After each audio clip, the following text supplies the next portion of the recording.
There's a moment in every childhood like this.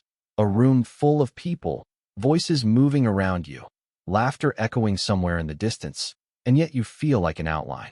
A faint silhouette, present but not felt, existing but not seen. You grow up learning to slip between emotional cracks, to take up as little space as possible, to not disturb the emotional gravity of the adults around you. Not because you wanted to, but because the world taught you, quietly, repeatedly, that your presence didn't change anything. And so you learned something heartbreaking at an age when you were supposed to be learning joy, that being invisible was safer than being disappointed. This is the core paradox of the invisible child. The very strategy that protected you, shrinking yourself, becomes the same force that slowly erodes your identity as an adult. You don't choose invisibility. It becomes the shape you contort into when love, attention, or emotional attunement are inconsistent or absent. And here's the part you've never said out loud. You didn't want to disappear. You just needed someone to notice you without being asked. Someone to look at you with that warm, matter-of-fact certainty that says, "You're here. You matter. I see you." But that moment never came consistently enough. So you built a life around silence, around being low maintenance, around taking care of others' comfort instead of your own. Not because you're weak, but because invisibility was your original survival skill. And now, all these years later, it still lingers in your voice, your posture, your choices, even your relationships. Your childhood is over, but the invisibility, that stayed. So let's define what it really means, psychologically, to be a child who feels invisible. It's not just being quiet. It's not about being well-behaved. It's not even about being ignored in an obvious way. It's about growing up in an environment where your emotional reality isn't mirrored back to you. And when a child doesn't get that mirroring, three major psychological patterns begin to take shape. 1. Emotional neglect schema. This doesn't require abuse, chaos, or shouting. Emotional neglect is silent. It's the consistent absence of attunement. A parent can feed you, clothe you, provide shelter, and still never know you. The child learns, my feelings aren't important. My needs inconvenience people. I should handle everything internally. Over time, emotions turn inward, then mute, then numb. 2. Hypervigilance, but the quiet kind. Most people think hypervigilance means scanning for danger. But for an invisible child, it's scanning for permission. Permission to speak. Permission to take space. Permission to need something. This creates a constant low hum of internal monitoring, like running an emotional surveillance system where the child is both the observer and the observed. This reshapes the nervous system into a state of chronic freeze or fawn, making self-expression feel dangerous even as an adult. 3. Avoidant attachment and the identity echo. If your emotions were met with indifference, confusion, or emotional distance, you eventually stop looking for connection altogether. Not because you don't want love, but because the act of reaching out became associated with disappointment. Avoidant attachment forms quietly. You downplay your needs. You self-soothe in isolation. You feel safer alone than misunderstood. As an adult, this becomes an identity echo. You listen to your own thoughts far more than you share them. Not because you're secretive, but because you were taught your internal world was a one-person conversation. How this reshapes the brain and identity. The default mode network, the brain region responsible for self-reflection, becomes overactive in invisible children. They spend so much time imagining how others perceive them that they lose touch with who they actually are. Identity becomes constructed from the outside in. How do I fit in? What version of me causes the least disruption? What makes me easiest to tolerate? This is not personality. This is survival architecture. And it's been there for years. 3. Emotional cost and philosophical weight. The existential sadness, the invisible grief, the internal contradiction. There is a heavy, almost sacred grief carried by those who felt invisible as children. A grief without a storyline. A loss without an event. A wound without a villain. It's the grief of what could have been. The person you might have become if you had been held emotionally, seen consistently, known intimately.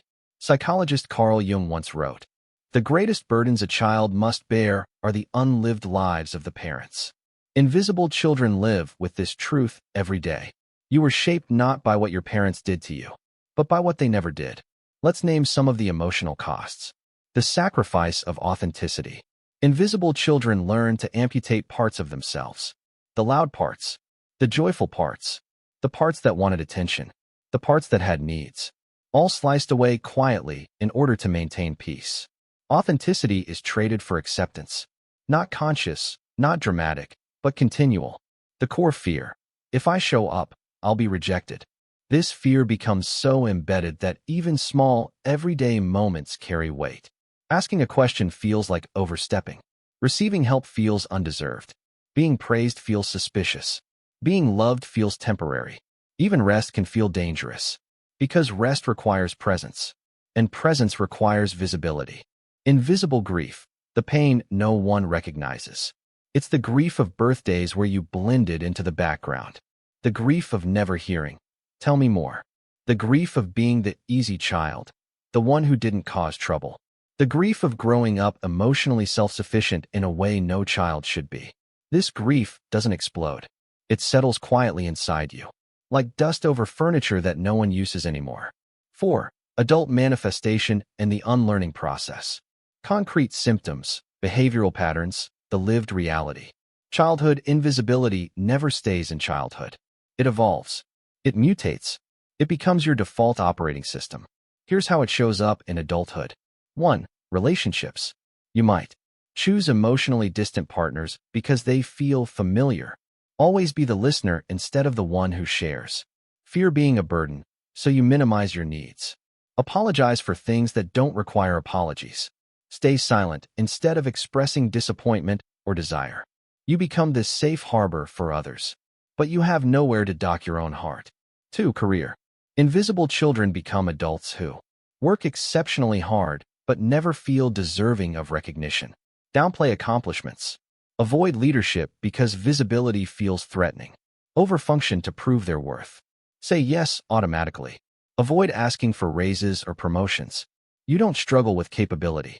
You struggle with visibility. 3. Self-worth. Your internal narrative becomes, I'm fine. I don't need anything. It's not a big deal. But internally, you feel replaceable. You feel unremarkable. You feel unnoticed even by people you love.